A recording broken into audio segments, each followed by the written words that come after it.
All right, we are back with the 137th edition of the Quarantinecast. I am going to be joined by UFC Bantamweight, Chris Gutierrez, who just had a massive victory on the weekend, probably the biggest of his career. Puts him in a very, very good spot in that stacked Bantamweight division. Without further ado, I'm going to have him on. Hey, how you doing? What's going on, man? I'm hanging in there, surviving the pandemic. Aren't we all, right? So first things first, man. Congrats on your win. It was unbelievable. Oh, thank you, man. I appreciate it. Um, so how good did it feel to go out there and get your hand raised? Man, it always feels good, especially when you're doing it on the biggest promotion in the world. So, I'm a happy person. I'm a happy man at the end of the day. Yeah, I mean, you looked unbelievable. Were you surprised that he was able to withstand all those kicks? I mean, obviously it's worked in the past. He was very, very tough and durable. Were you surprised at anything he brought to you? Uh, no, he was really long, so it's kind of hard for me to as far as I didn't want to jump in there and get caught with something stupid. So it took me a little bit to get his timing and distance and speed and everything, but I think if I would have got it earlier in the fight, I think the fight would have played out a lot different. But I'm not a choosy person. It is what it is, and I still did what I had to do. It's like it's being a little bit fuzzy again. I have no idea what's going on. Like you're completely frozen, so I have no idea what's going on. Can you see me now? Yeah, I can see you now, but it's still a bit fuzzy. It's weird. Hopefully now it'll be good though. So the fight seemed to come together like last minute.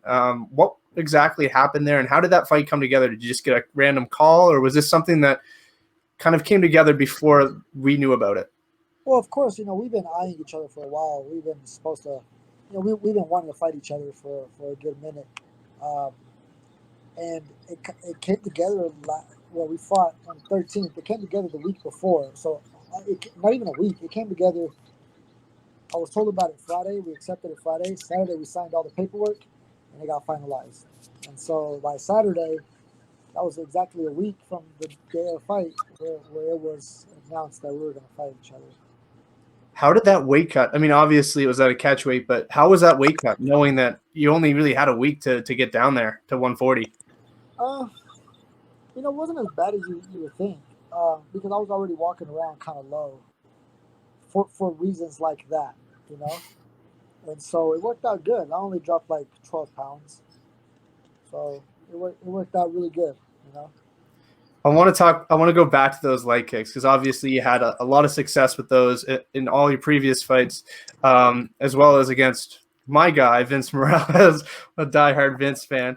Um, so, are you kind of upset that like it's kind of becoming a thing now? Everyone's doing it. Everyone's targeting people's legs, and it really was your fight that kind of took off. Are you upset that other people are using your move? No, it's not at all, man. At the end of the day, right? Like, we're trying to leave a blueprint behind so other people can pick up with it and make the sport better. You know what I mean? And so I'm not upset. I'm actually happy. But keeping a G, like, it's not just because Mike Tyson, right? He's a knockout artist. Everyone's not going to be a knockout artist like him. You can throw hands like him, but not everyone can touch you the way he does, and you just fall. So everyone can, like, look at Andre, for example. He's got good kicks, Yep. but his kicks and my kicks are way different. Mine are a lot heavier. I know how to deliver them. I know what to look for. I know what not to look for. You know what I mean? So there's still levels to kicking, as dumb as that may sound. Yep. So you're undefeated now in 5 straight. Obviously, the Cody Durden fight ended up being a draw, depending on how you score it. I thought you won it, but Don't even get me started on that one. that's besides the point. You're 5 in a row without a loss. What's it going to take to get in the rankings? I mean, you're in the deepest division in the UFC. You're on a 5-fight winning streak. Huge win over Andre Ewell. What does it take to get a number next to your name? I mean, how do I say it? I mean, at the end of the day, it's not up to me. So at the end of the day, my job is to just keep winning, and the more I keep winning, the more I start seeing, they start putting my name out there and start seeing exactly what's what. Until then, man, my job is to win. That's it. When you're looking at guys out there in the top 15, is that what you're eyeing next? Someone like maybe Barcelos or Cody Stamen or one of these guys that are right there at the top 15, and with a win over them, you'd be in there? Or are you just kind of whoever they throw my way, I'm willing to accept? Kind of both, But at the end of the day, it's whoever they give me. If I say, oh, I want to fight a top ranked opponent, they may say, well, not yet. If I say, hey, I don't want a top ranked opponent right now, they might give me a top ranked opponent. So it just depends on what they want. I don't. That's why I said my next fight could be a top ranked. My next fight could be just another person, trying to climb the ladder with me. So it's just I can't focus on one thing and then I have a task at hand and then get beat. So I take it one fight at a time, and whoever's in front of me, whoever is on that list, that's who gets it.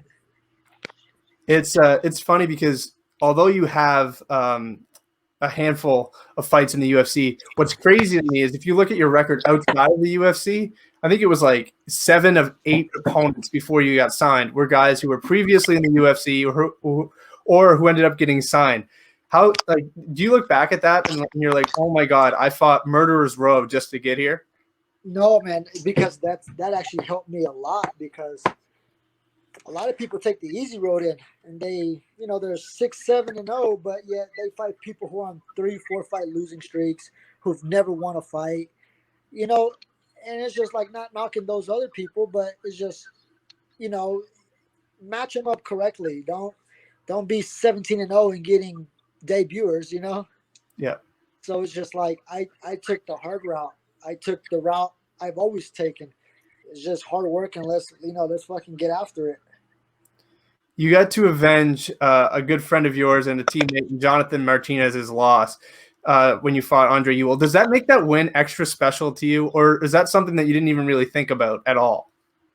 I mean, of course, like me and Jonathan talked before the fight, he was like, "Get it back from me," but it wasn't even it's not like that's all I was focused on.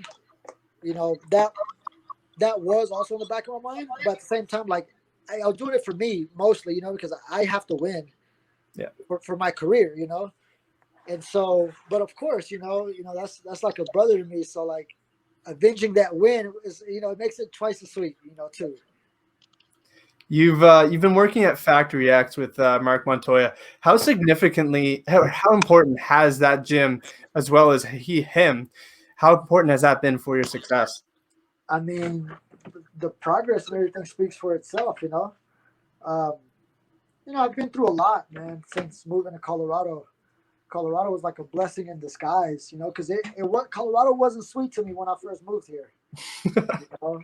By no means was it sweet. I was facing jail time and stuff like that for all the shit, and so it's just looking back at it now, man, it's like it really was a blessing in disguise.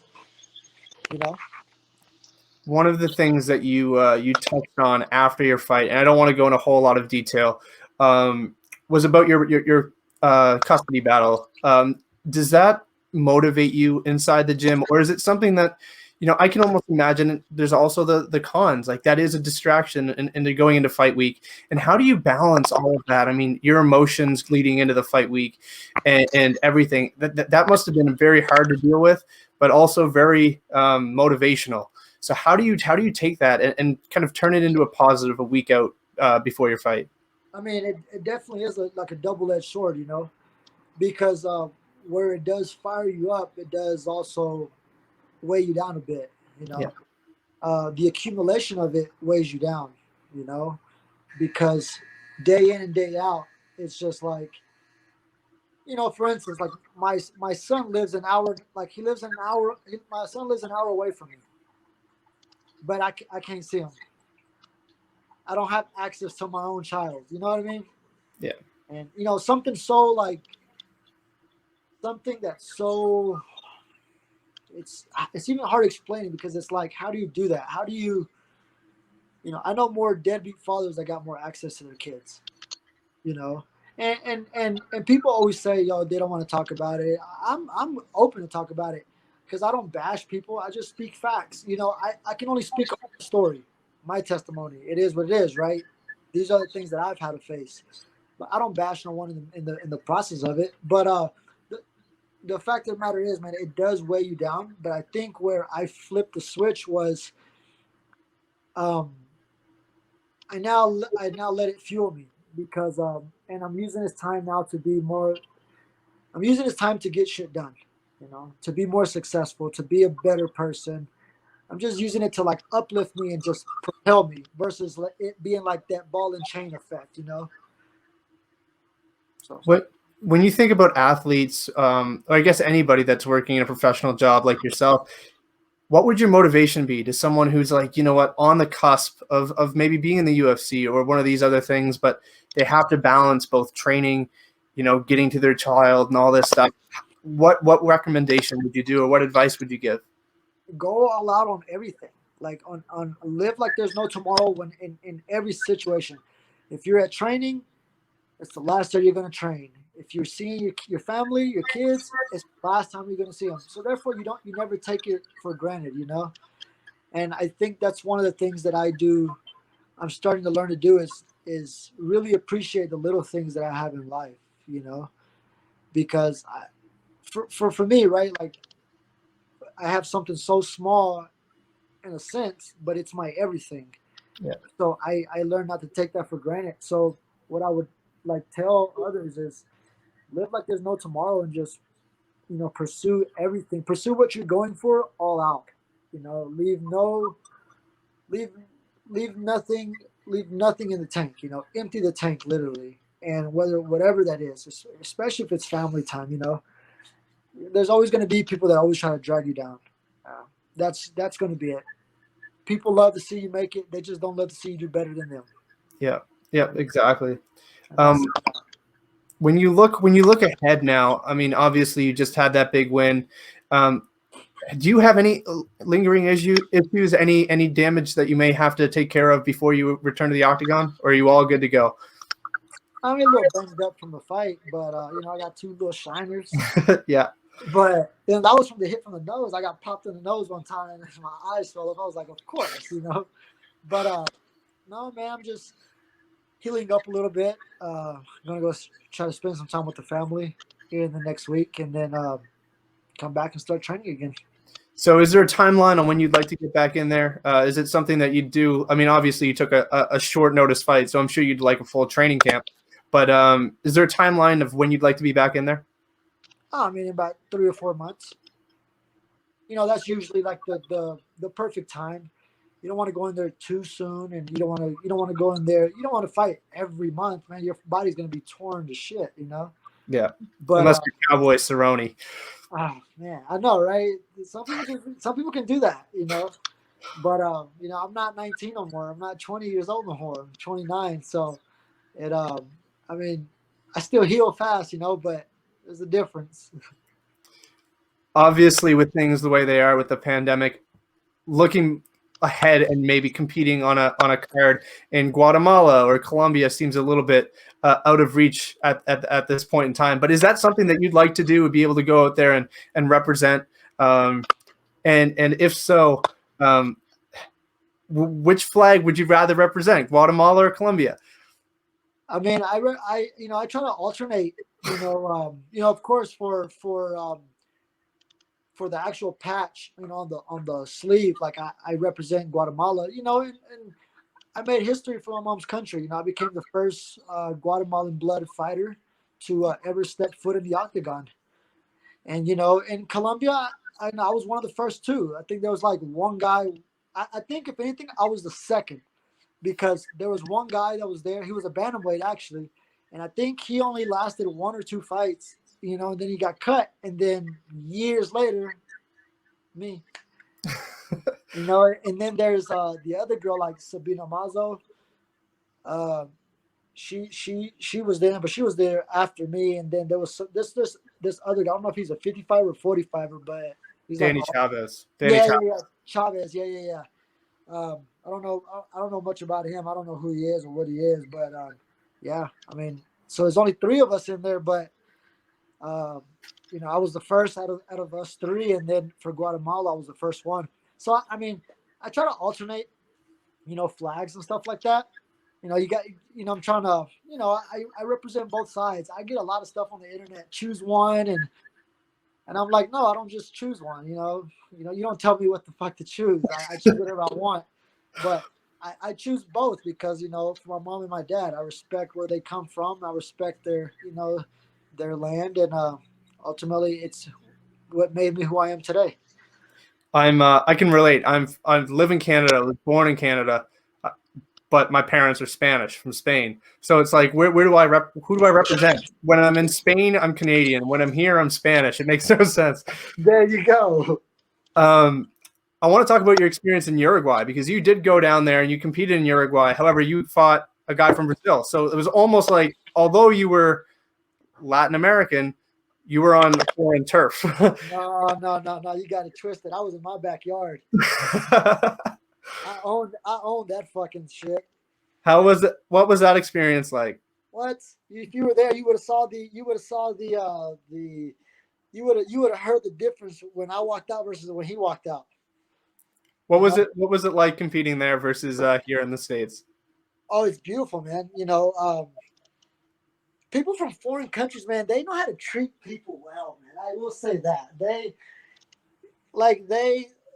know how to treat people. They acknowledge you. They embrace you. They have so much respect for you. And that's what I've noticed from foreign countries, man. Like if you're an athlete or whatever you're doing, if you're competing or something, man, they give you all their attention. They're not on their phones and whatever. They're like full on, And so it was a really beautiful experience, And just to know that like my story has gotten out to like so many people around the world, and man, I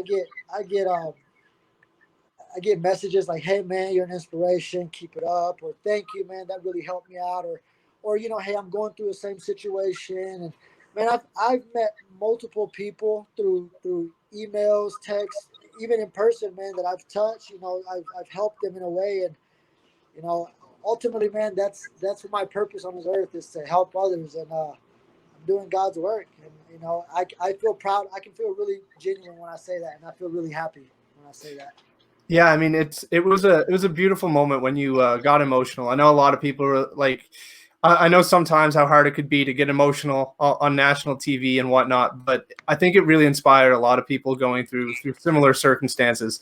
So I think it's great that you're out there and being vocal about it. So I want to thank you as well for doing that. I think it's important. Oh man, I appreciate that. Thank you. That means a lot. I was trying so hard to hold it in. I really, really was. I was like, don't cry. But it's hard, man, because at the end of the day, it's like I am human, and these are emotions. These are the real emotions that real humans feel and that real humans go through. And so, man, I'm always trying to like hold it in. I'm like, don't cry, don't cry, don't cry. And man, it's the rawest form, It's just it happens. So, but I appreciate that, man. Thank you. I'll ask you one last question before I let you go. There's a big fight coming up in your division, so I couldn't have you on and not ask you. Big fight between Piotr Jan and Alderman Sterling for the title. If you had a prediction for that fight, what would it be? Uh, that's a tough one, man, because they're both really good at what they do, but they both do things differently. Peter Yan is more of the kickboxer. It's kind of hard to take down, right? But yet Aljamain is very good at taking people down and grappling. So it's one of those, who can implement what? Can Peter Yan keep it up standing? Can he keep the fight standing, or can Aljamain get the fight to the ground? But then it's a toss up. It's like, okay, can Aljamain get out wrestled and out grappled? You know what I mean? Or you know could he take the other? Vice versa. So it's one of those. It's an intriguing matchup, and I'm excited to watch it. Yeah, so that's all I have. I appreciate your time, and I actually like that breakdown because I hadn't really thought about it in that much depth. Because I'm like Piotr Jan's looked great, but so is Aljamain Sterling. Sterling demolished who I thought was going to be champion, Corey Sandhagen. So I was like, I have no idea where this one's going. Super fast. He demolished him. I was like, what the hell? And I know Corey Sandhagen. I mean, not like personally, but like we talk over, we talk and we're like, hey, man, good luck and this and that. But, man, I thought he was going to be a force. I mean, don't get me wrong, the guy's a savage either way. But the way he got taken out really quick by Aljamain was like, man, how good is Aljamain, though? Yep. So if you had to say one or the other, which would it be? I'd probably say Sterling. I'd say Aljamain Sterling. Okay, I like that. I'm in the same boat. I've been going back and forth, but I have Sterling. And I'll ask you one last question, and then I'll let you go. Is there any sponsors or anyone you'd like to thank before we end this? I just want to thank all my sponsors. I want to thank my coaches, my manager, my team, my family, and all my people, man, that for all the love and support that I get. Thank you. And to my son, I love you. One day you'll probably see this too. So, all right, man. Thank you. I want to thank you too, man, for giving me the opportunity. Of course, anytime, man. I've been a huge fan of yours for a while, so I appreciate the fact that you're doing this just a few days out of your fight. So it means a lot. Thanks for the time, man, and stay safe. Things are crazy out there right now, so take care and don't catch anything. No, that's right. I appreciate it, man. Thank you, and stay safe. All right, man. All the best. There we go. Chris Gutierrez. I've been a fan of his for a while. He had a ridiculous performance on the weekend. And like he said, I mean, if you don't know about his story, go listen to it, because it really is emotional and inspirational to a lot of people. And if you haven't, be sure to like, comment, and subscribe on all my stuff, not just this video, everything I do. And I'll see you guys next time.